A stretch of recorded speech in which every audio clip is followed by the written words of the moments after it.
With the explosion of BL adaptations continuing to expand every year and even more obscure stories finding their place in the industry, it's plain to see that there's no stopping the genre's evolution into a multitude of complex topics and subgenres. We have high school and university dramas, workplace romances, fairy tale fever dreams, slow burns, slice of lifestyle relatable journeys, time slips, body swaps, crime riddled action packed mafia mayhem, and so much more. But when it comes to dark romance, specifically supernatural romances, the subgenre is still relatively niche and in most cases floundering to the nth degree. Hello, hello, my lovelies. This is Nini and you're watching my channel. Today I thought we'd take a break from discussing any singular series and address the rampant issues plaguing boys' love shows centered around vampires. Whether it be horribly disjointed special effects, monotonous plots, genre-bending themes, stereotypically shallow characters, over-the-top acting, and everything in between, vampire BLs have only suffered with each adaptation. Entries into this subgenre BL often run the spectrum between trying to actually be serious and ridiculousness personified, without even a sliver of critical thinking and forethought throughout. Generally leaning towards one side or the other, but even more so to our horror, trying to balance between the two, they end up creating a tonal whiplash so abrupt that it leaves the audiences both bewildered and frustrated. Going from potentially epic and groundbreaking opportunity to a scattered, incoherent mess that, more often than not, ruins any goodwill offered in good faith. The genre. The vampire romance genre, with all its nuances and varying degrees of implementation, has been a contemporary staple in both literature and movies for decades. With each entry into its zeitgeist, new stories emerge, featuring interesting characters, plots, inciting incidences, romantic themes, settings, and overall drama that can potentially pull in viewers from every direction. The audience doesn't always know what the story is going to be about, but by experience alone, and by knowing the staples of the genre itself, we inherently understand what will make or break a story long before we flip the first page or press play. Which is why, whenever a new Vampire BL adaptation is announced, fans immediately go on the defensive. Not because they don't like vampire stories, far from it, but because every time each news breaks, we often find ourselves hopeful, only to have that hope dashed to pieces the moment the very first episode airs. Decisions often made behind the scenes during pre-production, as well as the chosen source material, can offer up their own problems from the jump, but many of the issues with Vampire BLs come from the how more than the why. Most fans would agree that making a good adaptation can be difficult without the right mindset or budget, but even more so, it can be nearly impossible when the adaptation isn't even taken seriously. Over the decades, hundreds of shows and movies depicting vampires have been made, and yet out of all of them, only a handful are generally accepted as decent, let alone good. Such a small win-to-loss ratio throughout the entire category of supernatural fiction, it's not hard to understand why audiences are practically chomping at the bit for something worth sinking our teeth into. A show, movie, or drama that depicts the epic romantic fantasy we want, intertwined with the supernatural dark aesthetics the genre is known for, while keeping it firmly grounded in the tropes, settings, and atmospheric nuances solely indicative of the genre itself. The problems. So why is it that BL in particular can't seem to get anything right? You could argue that, at its core, the blame can be pointed solely at the source material, but in many cases that's far from the only reason.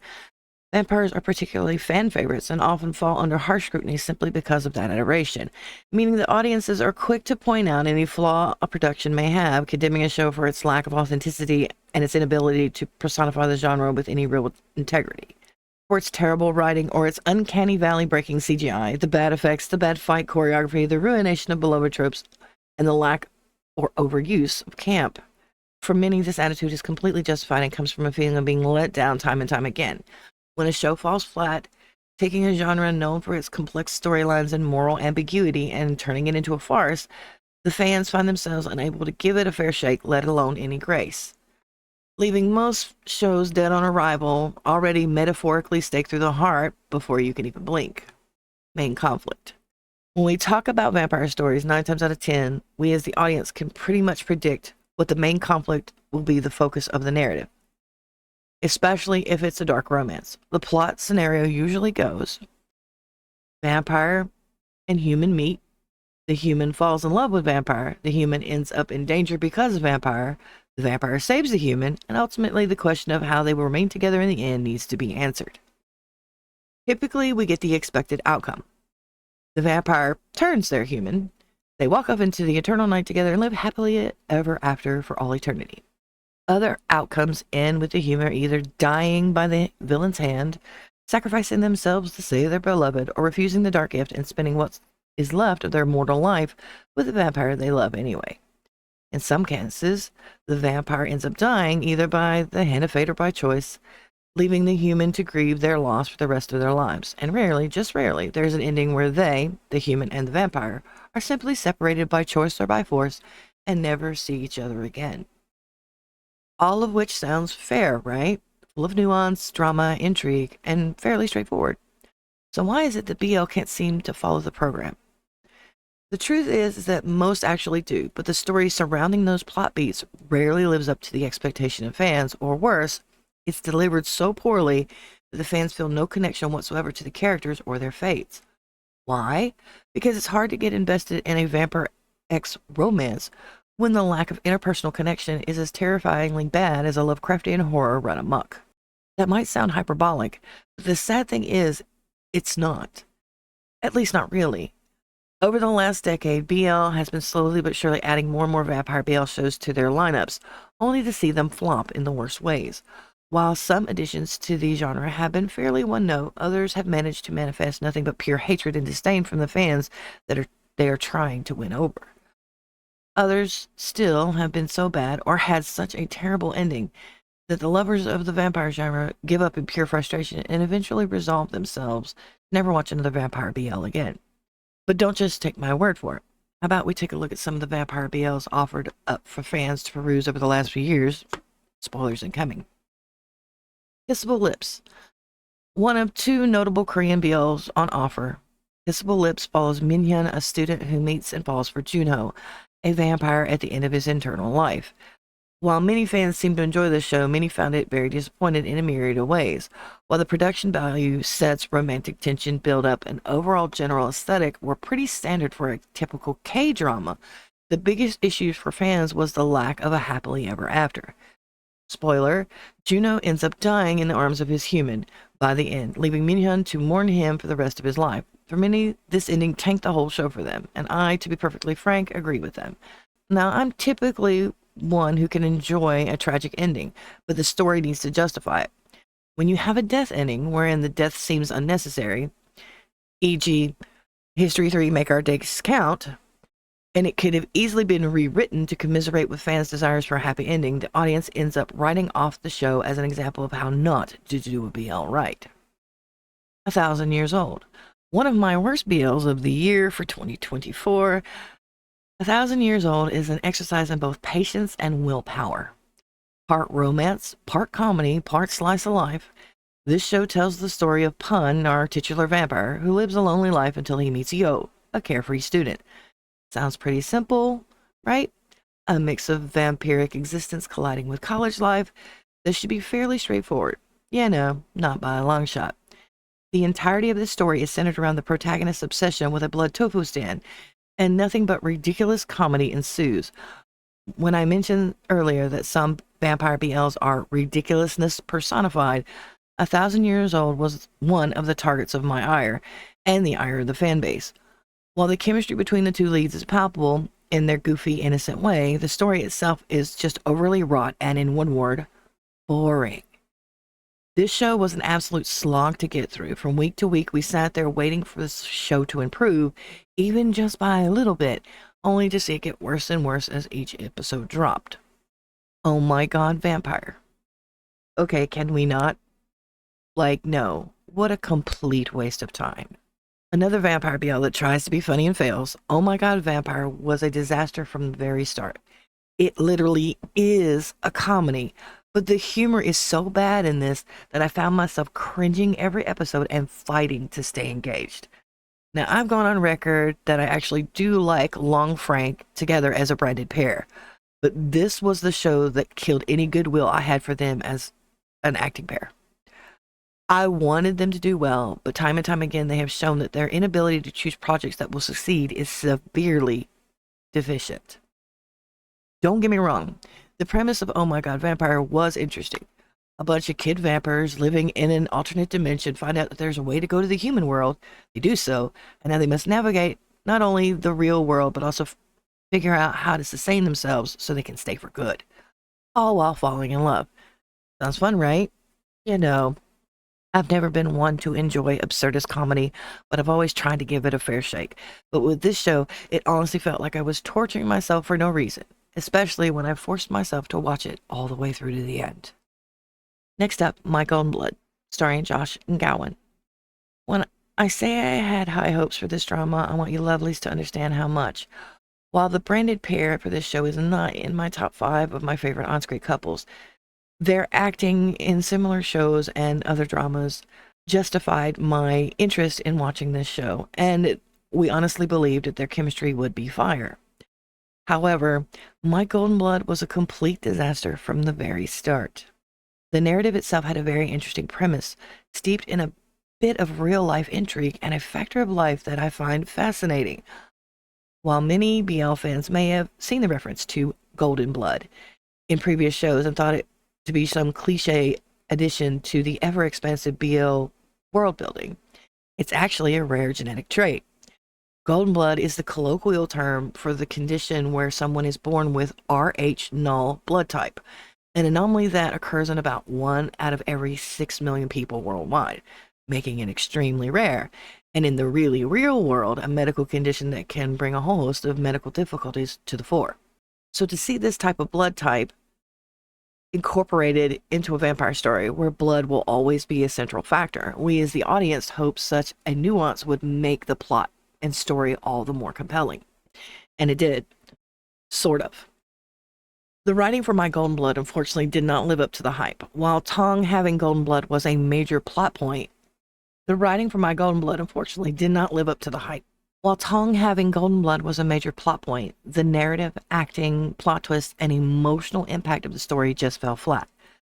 The special effects, practical effects, fight scenes, and overall general aesthetic of the show were mediocre at best.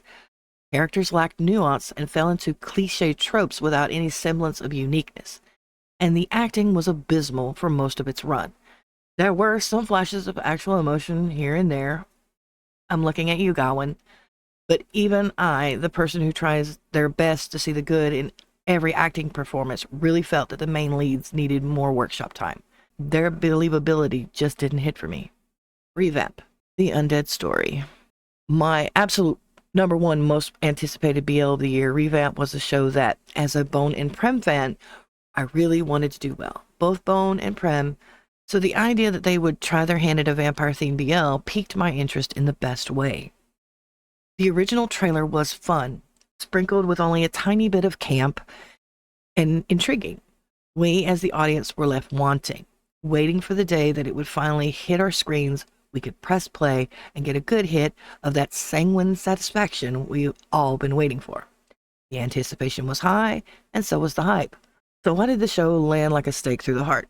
Now this is where Nini, your beloved Nuna, gets a bit harsh. Prem, my sweet dear Prem, what was that performance? I have argued many times that an actor's performance in a show falls under the 80-20 rule, wherein 80% of their delivery can be solely laid at the feet at either the director or the writing or both, and the remaining 20% is the responsibility of the actor. For Revamp, it really feels like the roles have been reversed. While the writing was not fantastic by any stretch of our fantasy-rich imaginations, Prem comes off so stiff in this show. His acting is flat, one-dimensional, and unbelievably lethargic, like he's simply going through the motions without the emotions to even back them up, or he's on some type of sedative. There is such a vibe of, I don't want to be here in this show, that you can't unsee it. And it's just so sad. Bone's character, our titular vampire, isn't without his flaws either, but his delivery and believability as Rommel feels more natural than you would expect. However, blending both camp and comedy into a character's major personality trait and trying to play it off as being serious does not do a character any good, nor does it endear the character to your audience in any deep, meaningful way. In this sense, Revamp ostensibly tried to incorporate the funny to lighten the tone, only for it to become so superfluous that any substance simply vanished with the coming sunrise. Having to play opposite a character who seems to only exist in the world rather than live in it, can make it difficult to portray a good counterbalance. But as hard as he seems to try, the gap can't be bridged in totality. Sure, there are some scenes wherein there is a genuine emotion, and that emotion is felt wholeheartedly, but overall, the show just ends up making the audience feel unimpressed. Revamp's narrative, however, is absolutely saved by the inclusion of the supporting cast. Barcode as Kiar, On as Mekin, and Mark as Metas bring to the show nuances steeped in the found family trope. Each character fills out the role of a specific archetype: the wild child, the calming hero, and the steadfast loyalist, who, through their own lenses, look upon the budding romance between Rommel and Pun in different ways. Kiar, the ever-petulant child, played by Barcode, is filled with an immature jealousy that eventually turns into an endearing rivalry. Mekin, the vampire who chooses to live his life as a doctor saving people, becomes a constant source of normalcy and understanding, while Metis, the accepting and more steady support character, does all he can to protect that which means most to his master and the family that means more to him than he, and by proxy the audience, will ever know. My Secret Vampire. To complete our examples on a more positive note, My Secret Vampire, our second edition to the Korean Vampire BLs, ended up being a fairly decent show. The cinematography, acting, technicality, writing, and sound design mirrored the more enjoyable aspects of the K-drama industry. The plot was interesting, a mix of heartfelt emotion, budding affection, and it included an entertaining secondary cast that added comedic elements in moderation. Our main leads epitomized the unsure nature of a burgeoning romance and effectively portrayed the dilemma of knowing you must come clean about being a vampire, but being too afraid to do so, only for that hesitation to blow up in your face. Not because you lied by omission, but because you didn't trust your love to be understanding. Objectively a competent and entertaining show, My Secret Vampire only real downfall was its episode length. With only 8 episodes averaging 15 to 20 minutes each, there was not enough time to incorporate more advanced character development, leaving each character a little flatter and a little less nuanced than they could have been with more time. Truthfully, this was a sleeper hit for me for 2025, and I highly recommend watching it. It won't take long to finish it, and you will enjoy it. But on another note, so where do we go from here? What can the BL industry across the global spectrum do to develop shows that not only give the fans what they really want, but also offer up something relatively unique and exciting? First and foremost, it starts with intent. Even before a production studio chooses the source material or develops its own script, the intent in creating a vampire show must fall in a genuine and sincere place. If you want fans to love a show, you need to treat them with intellectual respect. To create a phenomenon that will elicit a rewatch after rewatch, fans who are willing to drop some serious bank on events and massive amount of buzz online, you must treat them like people rather than an avenue for capital accumulation. Offer a compelling story with talented actors and a production value that meets or exceeds the high aesthetics of the genre, and you will get farther than you think. For fans, I can only say that I see you, I feel you, I'm right there with you. Let's hope that 2026 will be a better year for our vampy hearts, and that the BL industry takes all the very vocal criticisms as of late more seriously. Either way, I will be here waiting patiently as always. This has been Nini, and you've been watching my channel. If you like what I do here and want to see more videos on things like movies, drama, BL, and games, remember to like, subscribe, and share this video, and tell me down in the comments what your thoughts are on the vampire BLs in general and what 2025 had to offer. Until next time, I will see you lovelies later.